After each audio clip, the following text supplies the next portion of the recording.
So nze mbadde mu radio nga mu radio tetukkirizibwa kubeera nga tulaga side. Nenge era omuntu alina amagezi asobola okutegeera nti Ssegawa wa NUP. Lwansonga nze ne mu 2018 nga Bobi Wine afulumiza akayimba ka Situka Tutambule.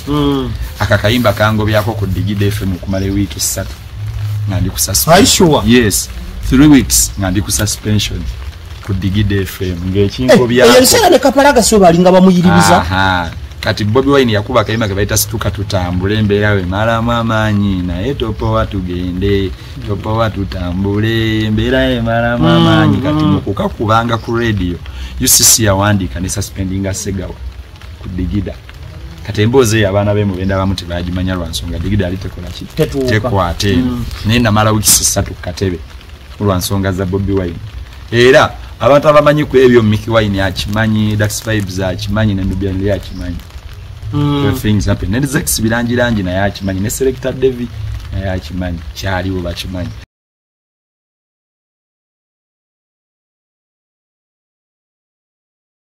Tuli mukola interview ne Honorable ne bucha kumasha nga Honorable labo nziyeyo ka kilipo awo era kati bono we omuku bujulizi bwotekeddwa okusigaza muganda banga mbukume nga kalira for future reference obagambe twali tutudde mu maka ga Honorable nga tunyumyamu emboozi nga tunyumyamu ngeyo okusaaga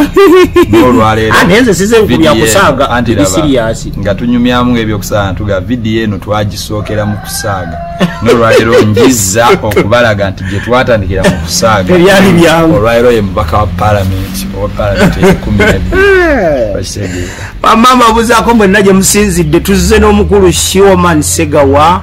owambula mu kitwalo hitmaker Ismaila leka atikamboze akasajja bereje balukoze ne remix South Africa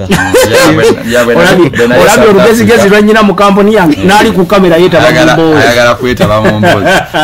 bwe nali South Africa abaana abazulu bansaba okukola remix y'akayimba kange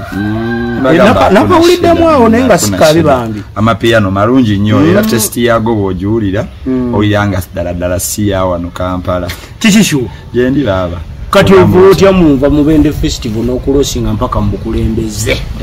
kubanga kyenkyayawunya ani akubalira n'akugamba bw'ojja wano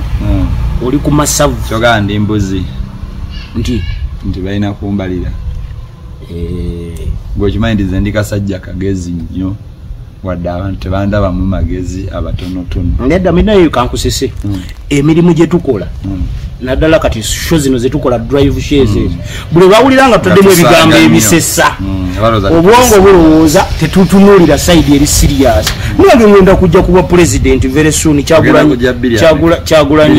Kyagulanyi bw'amala okuwamba najjako dictator kati nze nja kweteekateeka nti batugamba election oyagala kwetabamu oba kwetabamu mbenga Katumba oye nange nkole ekyafa goloza Katumba walifa tetuligamba nti yaliko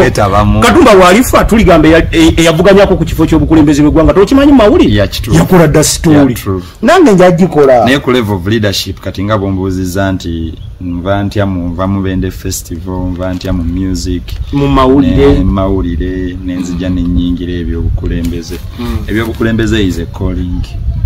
Katonda akulabikira notimanya abantu bakitugambanga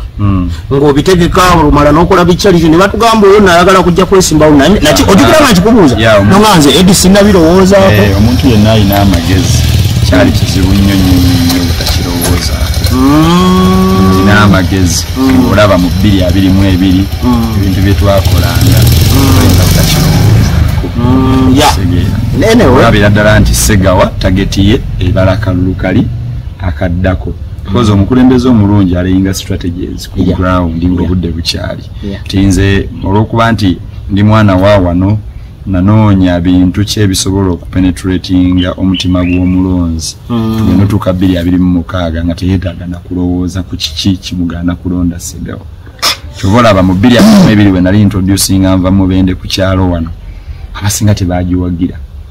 kubanga abamu tebamanya hidden agenda yaayo nenze ekyanze nakera ku makyane ndowooza n'eŋŋamba naye bw'oba munnamubende ng'ofunye n'omukisa ogufulumako ku mubende n'ogenda n'olaba kukunsa endala kiki ky'osobola okukolera mu Namubende naye n'abeera proud n'agamba tulinayo bannamubende baffe abateerya ntamu kubeera ku makya ne tuyiye ne tugamba tukole kituyita nva mubende because nva mubende etugatta wamu ffenna kyobola banze edizike ngenda kubeera omubaka wa parliament atali wa municipality yokka sigenda kubeera mubaka wa municipality kyokka ngenda kubeera mubaka era singa wabaddewo ekifo nti main district MP nze kyennaalibadde kubanga yonna ngwayo yonna abantu banjagala olw'ebirungi ebyo byenkoledde Mubende for the past years ontegeera era singa ekifo kiri kyolaba bali baddukako ekyawuma ne MP singa kyali kya main district MP nga ne municipality weeri kize naalibadde ku main district MP era ne bakitondawo enkya kati wano nvaawo nenzira ku main district MP lwansonga nze n'ebutologo banjagala n'ekiyuni banjagala n'ekitenga banjagala okitegeera so nze influencinga many people ne Kasando lwaliro bwe ngendayo I speak to people ne bawulira nesemba bulwairo endowooza ensonga lwaki bakyusiza ne dynamics z'ebyobufuzi we wajjidde ebbanga lye balowoozeza nti wazzereeti yes no I'm not late ngambye abalowooza nti wazzereeti yeah exactly n'okyusa wave gwe nojjira ku ngombo kubanga siri sure nti gwe strictly gwotunuulidde kusinkana abantu kwengeginga n'abantu for money purposes oli mu kusinkana abantu ng'obazaamu essuubi nti obukulembeze nga mpise munzi sobola okukyusa Mubende municipality exactly kyobola banze ntunulira nnyo social capital mu bino byenkola kubanze we nalangirira nti ngenda kukiikirira abantu bange aba Mubende municipality ebintu byonna byakyuka mukaluluka faakawano abantu beegumya n'obutayagala kukiraga naye mu mutima n'obutayagala kwogera mazima deep inside they nti akasajja kabalimu nnya zero ate gwakatandika decision y'okusuulawo omulimu gwa radio Simba nga nenne okimanyi nti kati kufa abakozi abakola ku ma radio fena twegomba tumalire kusimba not because nti maybe salary kubanga ukimanyi kati fa abamu tumanyi omulimu gwa radio bwe gusasula and some of us know tumanyi nti ate bali financially nti kyekizibu wabula nga unagamba nti kamalireko ku radio buli omwe ayina ekiroto kye waliwo yegomba CBS waliwo yegomba BT waliwo yegomba Kabozi naye Simba kufa abakola drive show buli omwe ayina ekiroto agamba singa ngendako ku Simba nenditayalingireyo era nga bwe wali kumba buli nga nawe okyogera yagenda kusimba nga yagala genda kusimba ya kubanga nalera ogusuulawo kyangu kasitoba na ambitions kyangu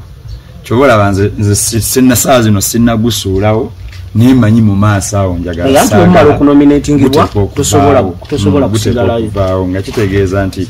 mu byonna bye tukolako olwaleero tuteeka okusooka ne tubala goals z'omukulembeze ziriki nti weeru nsanyusa bawuliriza mbasanyusa abantu banjagala naye ate waliwo ebintu ebitatuukiddwako mu Mubende nga bituleetera okulumi n'ogamba naye kati nze Segawa bwe mba nyina capacity esobola okwanisiitinga omukulembeze aliko nga talina na passion ya kitundu kyaffe tukoze tutya kyekitujjayo olina agamba nti lwaki Segawa yalireseewo omulimu gwa radio lwaki yalivudde mu byokuyimba lwaki yalivudde mu mawulire najja n'agamba no katugende mu parliament tuteeseze bangi bwe wali ojjanze ngali ku ground balina perspective kimaybe oba okangamu bukanzi nga buli abaana bye bakola posta kituufu bwe kyali n'owulirako olonge eyiseemu oba wajjangu nkugambye 222 abakulu kajambo bana ba mama ndi muka interview wano naye ngamba alabye kyakabi baba kati tutandikira ddala kati mufaanagana ne mukama awo olezuli mu interview tukola ati naye bano balonzi bange wano onsanze waka bifi basobola okuyitawo nga banda bano batayimirira tebasobola nze bwe ntuula wano kati wowe yagala tegeera amaanyi ga Segawa nze bwe ntuula wano we tutudde kati tewali muntu asobola kuyitawo n'atayimirira bayimirira olw'ensonga baagala okubuuza ku mukulembeze waabwe kati olwaleero gwe bw'oŋŋamba mbu nali nkangamu gambye 222 na planning okujja okwesimbawo mu 226 so tekigudde bugwi sivudde eri buvi wadde abamu kati oli yagera n'agamba nga zerate there is nobody who is late now wakyaliwo n'abagenda okujja mu gw'omusanvu of course era ino kati bwe banajja mu gw'omusanvu abo bo mugenda bagamba ti kati ate tya nnyo Segawa yazze bwe bwogamba nti ali late n'asinga abagamba nti banoonyezza akalulu okuva 2018 nga bakola ki nakirala lwaki kubanga mu position nga sinatuuka ku ekyo ekibuuzo gwe ogamba nti nno wakifuna 222 bangi bade tebakulabira mu gundi ya people power nga tebakulaba nti oyiri party ng'olina ndi partisan wali okikwala kuba oli mu mawulire kuba tegatukiriza kuba na party oba kati omuntu abadde angoberera mbadde non partisan tondabyeko mu activities za NRM ekyo kituufu kusinga kubanga oli yaligambye kozi babitambuza nti abadde nga wagira NRM tegala omuntu andeetereyo nebekaba kakiripu ka second emu nga sega wali mu activities za NRM kuvira ddala mabeganza siri wa NRM nze mbadde wa Forum for Democratic Change Besigye kati mwami Kyagulanyi bwe yakamujjaako netukkiriza nti amasanyalaze kati mwami Besigye takyagalina Katonda aleese omukulembeze omupya ye Bobi Wine nituchora ediro netuddawa nituddewa Bobi Wine kyova olaba bagamba jjanjaba omulwadde si yamusikira omujjanjaba for all the years bwamala okufa ne bagamba edizike ali mubende ye musika w'omukulu ono oshegera naye nga gwe baddewo ebbanga lyonna nga gwojjanjaba ate naanaazina takumba so nze mbadde mu radio nga mu radio tetukkirizibwa kubeera nga tulaga sayidi naye ngaera omuntu alina amagezi asobola okutegeera nti segawa wa NUP lwansonga nze ne mu 2018 nga Bobi Wine afulumiza akayimba kasituka tutambule akakayimba kangobyako ku Digida FM kumala week 3 nga ndi ku suspension yes 3 weeks nga ndi ku suspension ku Digida FM ng'ekinko byako yense ne kapalaga so balinga bamuyiribiza kati Bobi Wine yakuba akayimba ke bayita situka tutambule embeera we malamu amaanyi naye topowa tugende topowa tutambule embeera ye malamu amaanyi kati mukukakubanga ku radio UCC yawandiika ne suspendinga Segawa ku Digida kati emboozi abaana be mubenda bamu tebagimanya lwansonga Digida ali tekola ki tekwate naye namala wiki 3 katebe lwansonga za Bobi Wine era abantu abamanyi ku ebyo Mickey Wine akimanyi Dax Vibes akimanyi ne Nubian Lee akimanyi things happen ne Zex bilangirangi naye akimanyi ne Selector David naye akimanyi kyaliwo bakimanyi so okuvira ddala emabega nze mbadde ne ku page olinga ya postinga yes nze mbadde fact ne ku page yange byali nze mbadde fan wa Bobi Wine for all the time era nze ne bwe nali nsoma mu secondary nga ndi ku Singa SS nyina kyali wange bamuyita Kalyesuubula Albert twakola kye tuyita Dove Base School nga tuyimba nyimba za Bobi Wine ne Nubian Lee yaye kolabo y'essomero okyegera nga baga Bobi Wine ne Nubian Lee kitegeeza kituufu Museveni ekimuluma buli lwe mutunuulira Bobi Wine nga avudde from music n'asala n'afuuka politician omugondi mufuna kyakuyiga namwe ne mugetinga mufuna kyakuyiga kubanga abaddewo nga takola bikolobero Bobi Wine bwe munoonyako ebikolobero bikubula kyobola bayize true leader kitalina bikolobero kati kyobola banesega bwe yazze ne yesimba baasose kunoonya musoke munoonye ku bibibye musoke munoonye ku bikolobero walone benawulya banoonya akatambi oli mu bbaala nembuuza kakati okubeera mu bbaala musango kati bagaako bakaleete n'enkya sikalinaako buzibu bakaleete kubanga bbaala party time waliyo balonzi kyagamba abali mu bbaala bonna bafu kati sebo oli yagamba musoke tunoonye ku bikolobero bye tumusuule siga wabaddewo emubende wano okuva mu buto nga takozeewo ekikolobero neki munjagala omuntu omwaleetayo ekikolobero eki tesegawa yakikola no nali nkimanyi nti one time nsobola okubeera omukulembeze and people will bring back those clips those things kubanga kasita weesimbawo banoonya bibi Segawa n'ava mu kuddusa ennyama n'agenda ku radio n'afuuka omuyimbi n'afuuka event organizer agenze mu politics determination yeno eriko fanda oba gwe ng'omuntu gwakuba enzigi emigeri kati nze okuvira ddala ku radio fire FM wali ekiseekende wamwami Kuupa ffe nawe tuyise nange nayitawoko nze tewali yansabira ku mulimu okuvira ddala ku Fire FM ebintu byenjogerako bya 2012 2013 byenjogerako 2012 2013 tewali muntu yansabira mulimu inze Katonda ampadde ekisa nti radio zonna zenkozeeko ennya zonna sisabye mulimu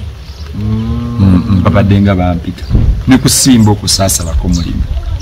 nake nali nkola ku Digida ng'eri manju awo ne bajja ne bampita ntandika okukola kusimba ku Fire Bishop Kuku yankima ku nnyama kwayiwe bamugambye kwayiwe waliwo omwana amanyi sports naye takola ku radio abeera abinyumyawo kwasho bamugamba abinyumya bunyumyao kwayiwe nga tudduse ennyama nga nze abanyumiza sports nange nno nga mala muwuliriza kuba Maaka Makumbi okisegeera bandugga Jofule kati nga tumuwulira ku Bonze nempandika mu katabo kange ne peni nembitereka nembinyumiza abaana mu kiyumba kati ye Bishop Cook bamugamba omusajja ebintu abitegeera nankima from nowhere nentandika ready era bwe yanatandika radio already nalindi mu kusoma nentandika okubisomako mpola mpola along the way nenkola nganga bwendiga ekitegeera so kwe kufuuka kafuluka tulwairo gubagamba nzera nange ndi omu ku ba top radio presenters kati mu Uganda tosobola kumenya ba top presenters 20 abya Uganda yonna ne sibaamu kale wakiri mu commentator ujiramu yes sibulwawe bandi kitegeeza era still era radio presenter atenze ndi multitasker presenter batononga ba multitasker by the way awona nge nakki byonna mbikusobola ne ku support sapana ni multitasker nawo onteeka ate kyamunnemya nakyawa mpira bili ena ngatusha mind waseno ngatusha ina ba Dennis Baka mpu balumbaga bani abo ba Thierry Henry Eleb baha kati nga basamba omupira nolowoza mugenda twali ekikope ne babakuba ne bakitwala ingamba kati byempagira bine binyanzisa engamba kati omugezi kanevide kwaseno kiringa mukama wo magala yanzize bayinanga ni ekisajja kyonanga obusajja singa mbadde nyina access obye bisajja ebisano wobutwa omanya ekyo kivudde onanombira bwe yasola mu box buli wamani wa kubendulu so man motunulira competition jozeemwe mu bende bagamba wenaalemu competition jozeemwe oli wa national platform of which temanyo manyi backgrounds za politics wa wano bulungi nnyo kubanga nzize nzigoberera ffe tuzalidwanga mwami Kasole bwerere anyo gajjawo okulowooza nti ensolo ku kizigo teriiko wabula n'okufa yakufa time is now mwami Eddie zikankubuulire obudde nga butuuse teri asobola kukugira budde bwa muntu teri asobola kuyimirira mu kkubo lya muntu nga Allah yateekateeka n'agamba nti 2026 Sega wajja kubeera mu parliament ne bwokolo tya ne bwoyiyo tya ne bwomuvumo tya ne bwomujonkera ne bwomuwayiriza ne bwomumalisinga no mu blackmailinga people will still choose that person kati fe tukimanyi nti wane mubende nale mwebadde ejogawo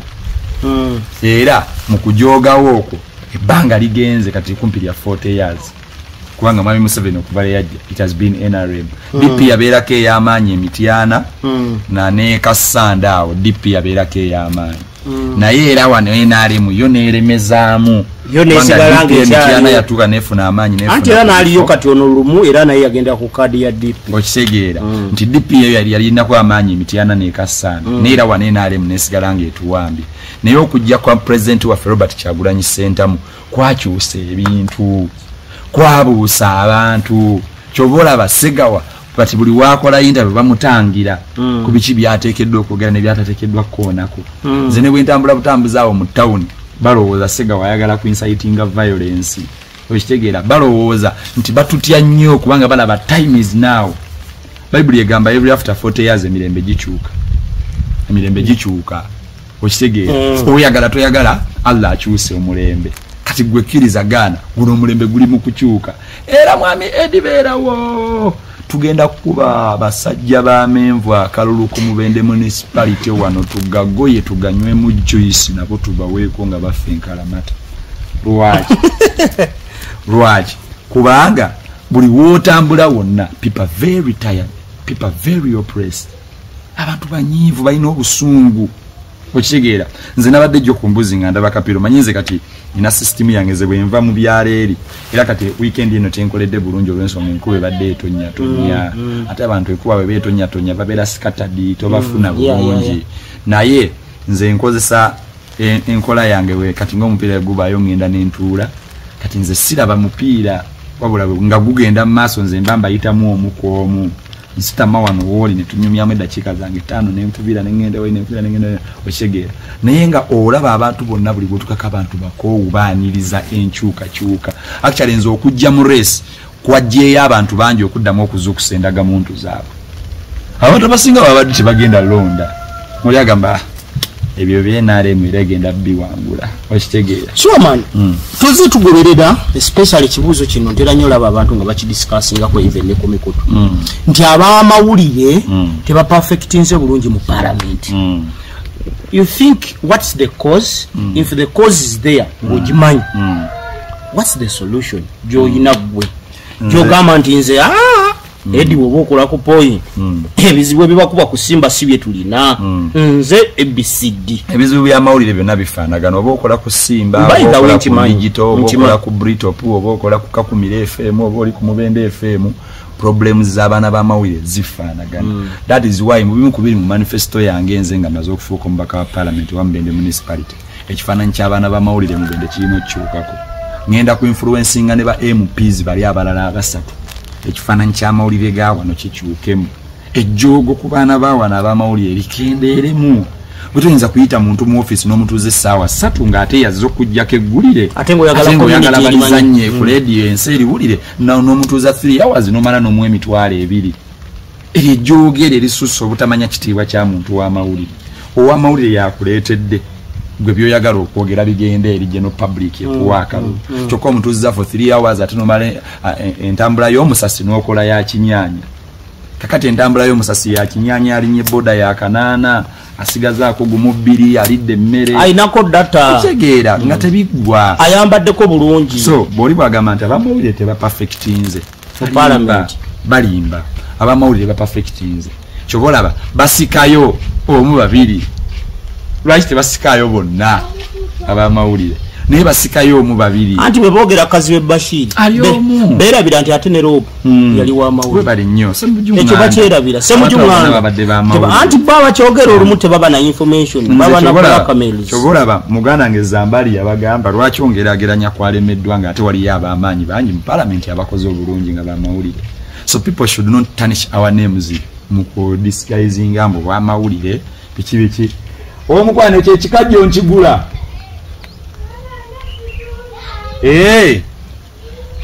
Ekozi wanganya okuva mu interview nga ntagala. Chiwa mane bana. Nedda. Togene mu parliament yochika no itawo no soko genda ku ndi wali. Ati laba. Parliament avenue soko tule mukaawo. Omanyi waliwo mukazanguza wana ebikajjo bya go wakati mbade manyi oyo ndabe ebikajjo nga bisemba yema beganga manyi oyo.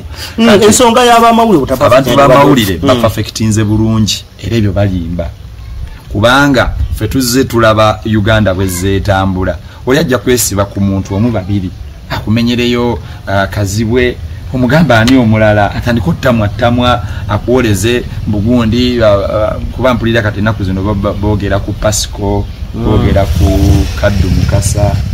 abantu abo boogerako naye waliyo abantu abalina energetic mu parliament abadde b'amawulire so tuleme kwesiba ku ekyo ate nekiraba ozaala abaana bo 4 nga 3 babbi ng'omusimu tekitegeeza nti family y'abo abaana bonna babbi era bagamba olwokubanga bali 3 babbi tekitegeeza mbano bonna naye ayagala okusiga ekifaananyi ekibi yesigama ku oyo n'agamba babbi bonna naye nze njagala kuzzamu bannamubende amaanyi n'essuubi ti time yeeno ebiseera bye bino ebituufu oteekeddwa okusalirawo ensonga za Mubende nga n'abazisalawo ddala bazaagala ekizibu kye tusinza okusanga wano mu Mubende municipality ne Mubende at large abantu abo babadde tebatwagala naddala kati nga ku Mubende municipality tubadde nga n'abakulembeze nga liyale tebatwagala nze njagala kuwa kyakulabirako you can't say nti gwe Honorable Tony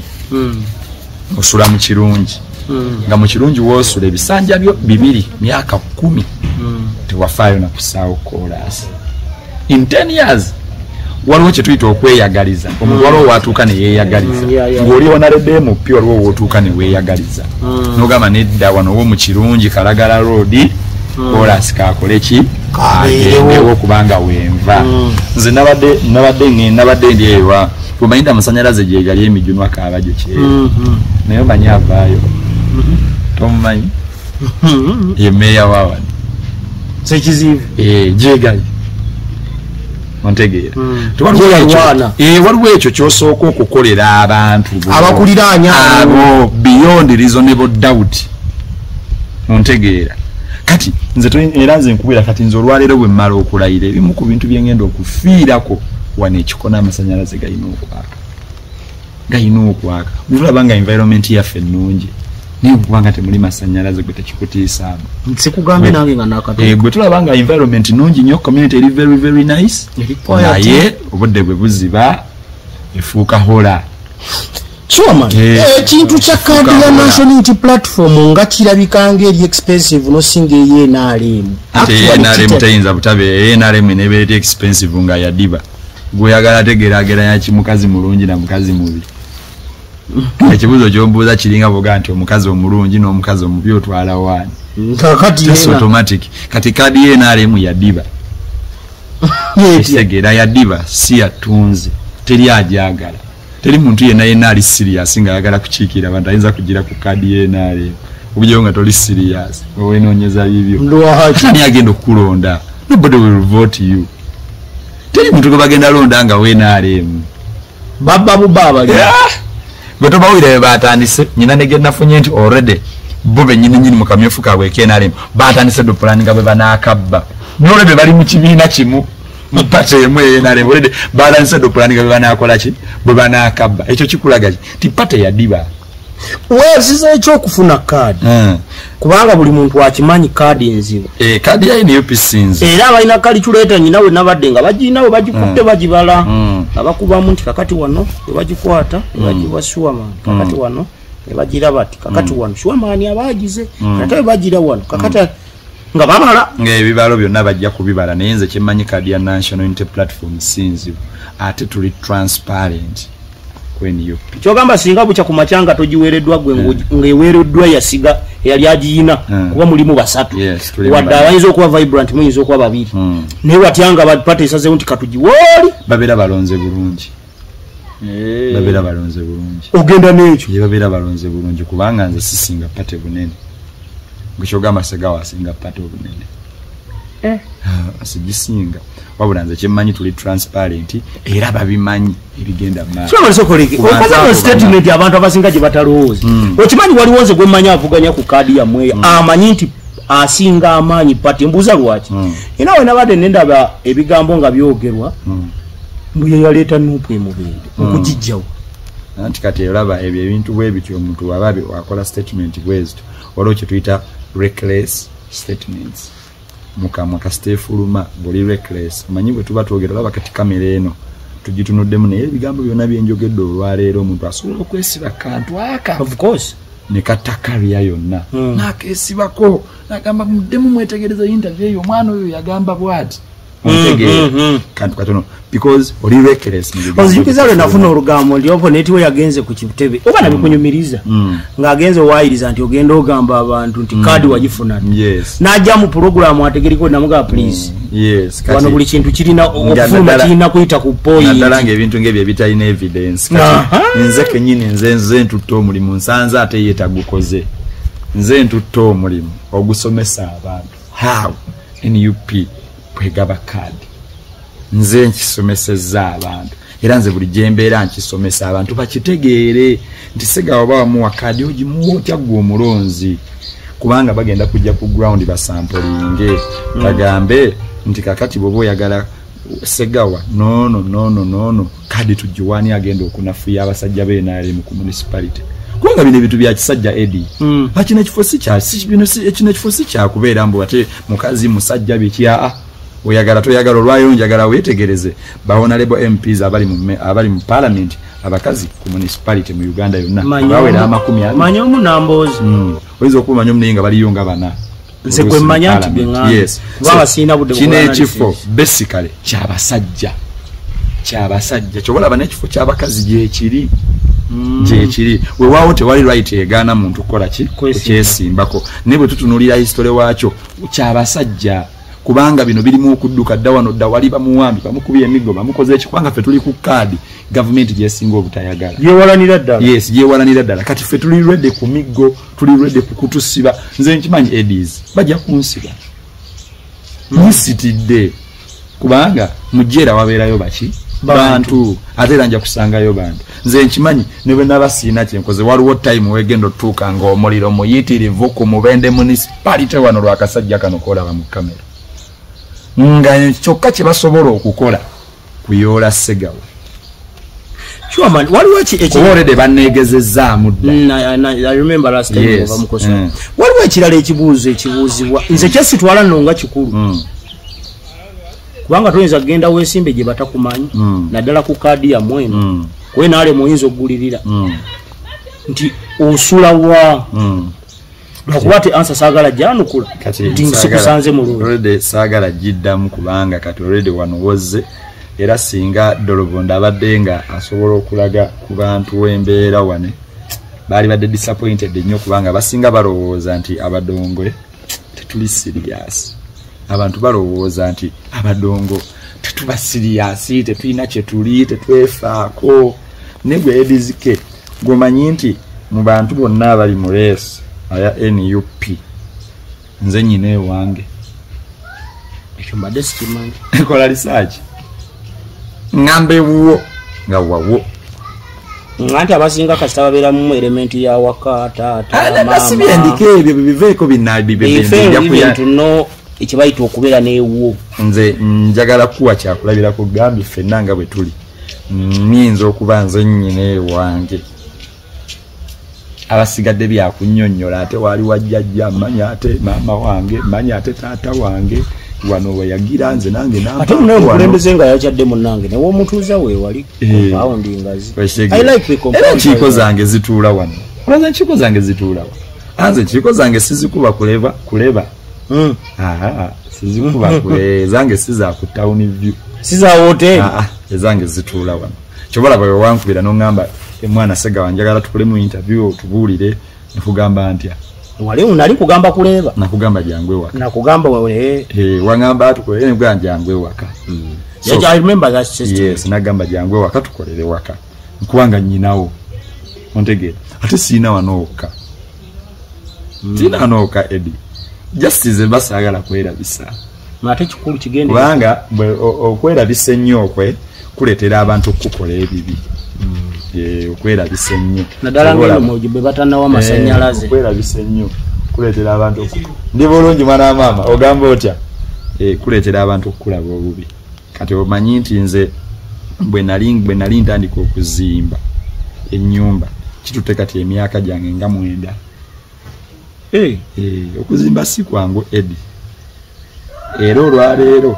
bw'osanga omuntu ataddewo akayumba k'ekisenge n'eddiro muwe ekitiibwa si kyangu okuzimba si kwangu kadolaba ekyo ekikomero ekyo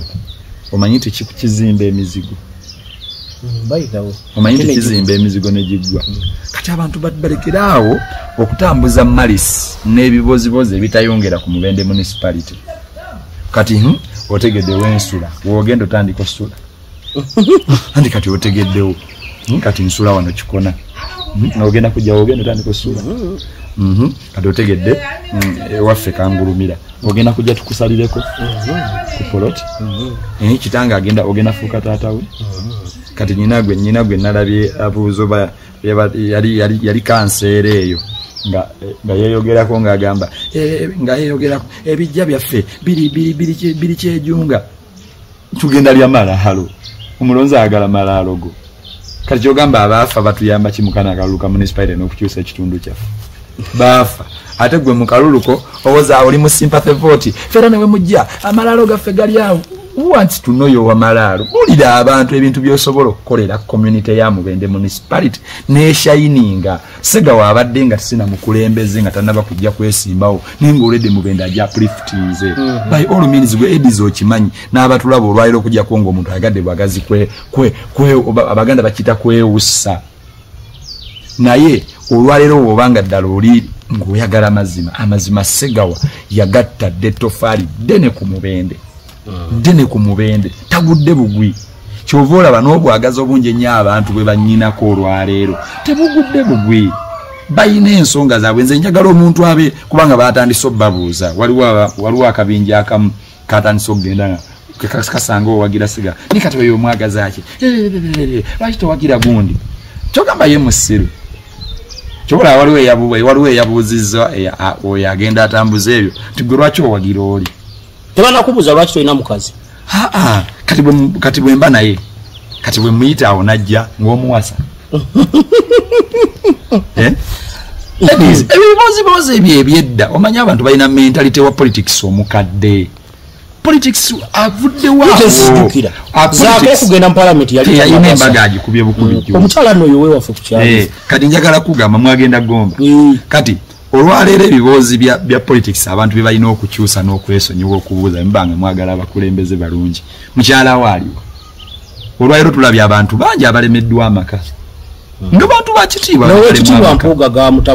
ne balemu amaka bantu bangi betulowooza nti bakitiibwa ninga obufumbo bw'abali bangi abo n'abaana ba Nuupu abakoze embaga nga already bayina service ate nga they are performing omuntu aleke kwesiba ku buntu butonotono gwe edi okimanyi nyina omukyala nyina naaba nkimanyi ekyo kakati ngende ngamba timba babakwane n'obakwana kubanga mbatimbye politics kati ndeeta abaana bange mbateeke mu kamera mubaweere fees waliwo ebintu bye bateekeddwa okutulekera abalonzi batulekeremu ku katiibwa akatonotono omanyi bwe weesimbawo ekitiibwa kyosooka okweyambula nze Segawandi down to earth njagala omuntu agambe kyobola abantu bange obalaba bayitawo awo tebampitako oli ayimirira paka alabe nti mulabye muligogonaizinge alyoka agende okitegeera kati nze ndi down to earth niye nsaba nammwe abalonzi ba Mubende municipality mutulekere muukaako obuntu bwe nkulaga mukyala wange what next atagenda mu parliament abaana kwanga sigenda tula naye ku flow abaana bange ne bwemba kulaga olwaleero tebagenda kuyamba ate bajjayo ne Tony gwe bali bamanyi nti alina mama Simanya mama Elizabeth nga muwambujja nnyo kati nze nsaba abantu batunulira obusobozi bwaffe abantu batunulira amaanyi gaffe nawulira ku lugambo abakulu bwe bakuba amawulire nti ogenda kuva ogenda mu politics babutabuta naawo administrative mukwano gwange Mandevu n'abalala tibakikakatire of course the calling is now of course era bambuuza nnyo bantuuza nnyo mu meetings nga bambuuza are you serious nimbagamba I'm very serious nimbagamba tuyinza ate kulika bati bintu ebyo bigiraavu oyinza obutawangula nimbagamba no mu politics mulimu side bbiri of course kuwangula na butawangula temuli ddulo wenaviiriddeyo nze nkimanyi tugenda kuwangula kubanga Eddie ndi sure tugenda kuwangula Mandevu gonyonyola okitegeera kale yeri mama ate tugenda kuwangula massively era Eddie njagala eno interview gitereke massively kyobalaba mponinga buli gwe bagenda okuwa kadi ya NRM muganda wange totawaana kusaamu ssente zo totawaana ojja kutunyigira otuloge municipality for National Unity Platform 2026 oba oyagala oba toyagala ate ekibuzo kyobuuza nti kadi onaagifuna Segawa kadi ajja kugifuna kubanga ebintu bye bagoberera okuwa kadi byonna mbirina omukulu Brown ani yabaga nti omukulu okummanya kyekimpeesa kadi ebintu ebyera babitambula kubanda batambuza ekifaananyi nga ne president naye kyatambuza kya bbiri ki oyali 2019 kakati ebintu bikyuse bwe nipite muli mupya temuli mukadde kino ekibiina kipya buli alimu NUP alina gye yava Patrick Nsamba yaliwo naawe don't you know that nkimanyi niwe olwaliro y'omu ku bantu betusinga okuwa ekitiibwa actually abalina stand ya party yes kati nze Patrick Nsamba y'omu ku basajja bensinga okuwa ekitiibwa ene waffe mu Greater Mubende n'abagabe yaliwa abantu balina okujjukira history Patrick Kabuye beeta nayingira byabufumu mu NUP olowooza yaliwa abantu balina gye baali nange naliwa Besigye okitegeera nze ntandika okwagira Bobi Wine nga bagize wali ekasangati okitegeera fe abadongo twalabirawo tugamba vibe eri wano okitegeera ate tetwalaba bubi ne calling yali yeeyo obudde nga bwebwo omukulu n'akola ki najja Besigye n'addako ebbali era Besigye tumu respectinga is one of the legends actually butubuuza opposition eyimiriddewo kwani eyimiriddewo ku Besigye ani alina akati ku opposition kati Mwami Kyagulanyi Ssentamu alambe kupate bangamba kupate naye kikulu okubanga oyina abakulu abakumanyi anti abakulu nze bonna bamanyi naye sagala tulowoozese bantu nti bakumanyi tuweereve kuweesa kadi kadi ekuweebwa olwebyo byosobola bagimma magala futu soja bamanyi yatambulanga nabo tebagiwa Nalukondo w'amasuuti yes ekyo kikuwa ekyokuyiga toli yali futu soja nga nokkatobesa akatobeseza for 2 years ndowooza kigambo kyenkoleza muyinza obutakitegeera nga abaddeko mukomera okumala emyaka 2 okitegeera kati omuntu abadde mukomera for 2 years nga alwanirira nkyukakyuka tebamuwa kadi ate nabehavinga bulungi olwaliro ajja kubwa meeya ekawempe kyokka nawe singa abakulu batuula ne bagaa kati katulabe tukole bwe tuki nawe tukwagala odde wano okkiriza oba bagamba likanstanding ebbali mpaka my time nanti kati era nze nkyali muto chobola awambuza nga tandika ine gamba nze nkyali muto ne bolaba abantu bagujuba n'ennyenye nnyo n'olabanga bakola buli ekisoboka atuuze enkiiko tokota mumugire kino olina agamba yakola kino nga bakuwaayira lwansonga bo balina ebyokufiirwa bingi baagala kifo obwongo bwonna bulowooza ku kifo tayinaamu na element egamba kuweereza abantu alowooza ku kifo kuba emyaka gimulese omuntu atyanga alaba bagenda mulebolinga nga political failure ontegeera kubanga when you try and fail then you become a political failure. So people fear to lose. The city to lose. Bakisigera nkyali energetic. Of course. Chobolaba ndi sure nyo ntugenda kuangola because generation eno abantu abasingamu obungi yefe. Yakajyamu. Yefe. That is why ndi konko sure tugenda kulayira mu January. Tagenda tula. So man nakulayo ko nga wekubya nezaake nagamba obiyo. Kusomero. Yes. Twalinga kusinga. So, wasoma nezaake. Zaka tigoroza schoolment kitegeeza ki. Nkimanyi anti. So kati abantu abamu bagwira bugwizi bintu. Yes, bagwira bugwizi bintu nga tebamanyi. Kati nze zaaka ndabye nga ndi muto. Yes, andabye ko nga ndi muto. Kubanga bazaake baalinga mu class za waggulu ko nga ffe tuli wansi. Naye era akyajjukira. Tinamulabanga. Era nze bwe nakamba nti ngenda kwesimbawo namukubira. Mukama muganda wange. Nze oli muganda wange. Mpabula, mpa amagezi, advise me obuwagizi mbulamu ebyo. Kubanze Edi nkyawabulwa. Ate Kabuye gwe nakulabye naye. Kati Kabuye is my colleague ngabo gambo muntu yena alina amagezi osoko oteko kola social capital. Social capital nze sinafuka mbaka wa parliament naye nyina office ngezisuka mu mukage zaba MP abali parliament nga sikonkona. Ontegeera nga sikonkona. Kati gwera amagezi tegakugira gwalaba interview eno n'ogamba ono gwe twetaaga yasobola okulobinga mu different offices. Kati nkwatongera ageranye ku minzani n'abantu abali ku kifo kino kwe tuli 11 abasigaddeyo nabo baweyinge.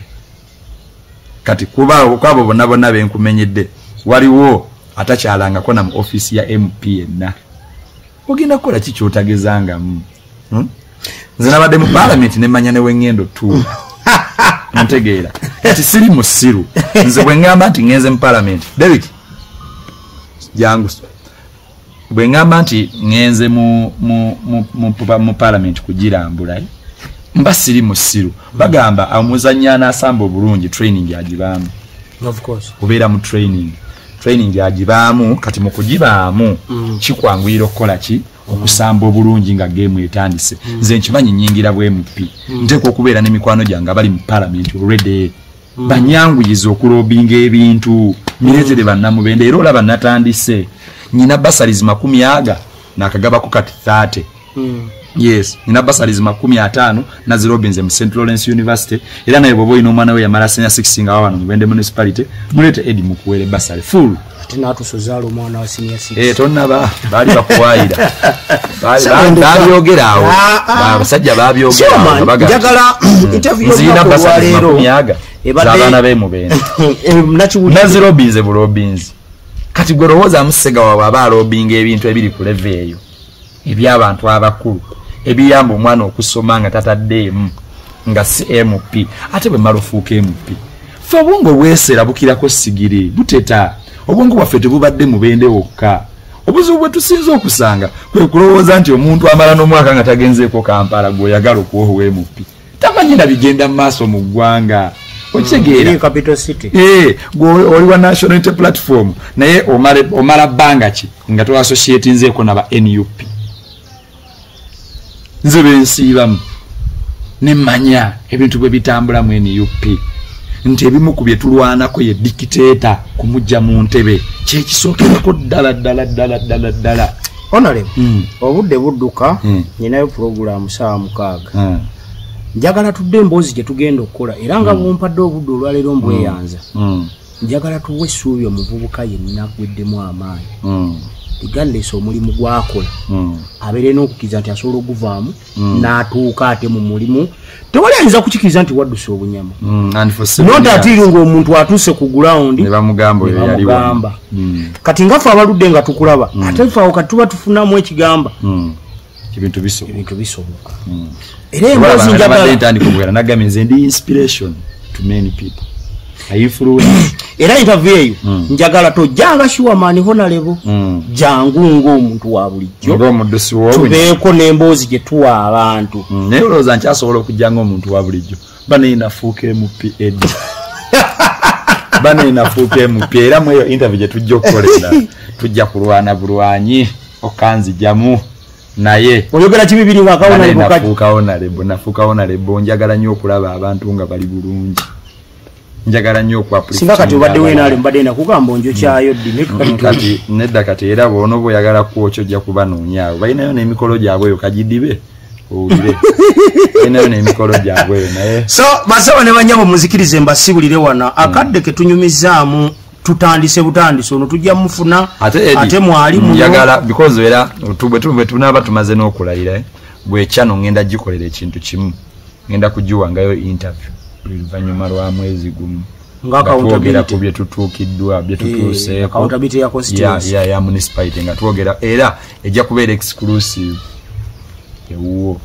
nga twogera ku bye tutuuseeko kati nze nyizo gaana kubanga nze sikyawakanira budde bwa muntu nga butuuse nga twogera ku bye tutuuseeko ebikyatulemye ne bye tukolako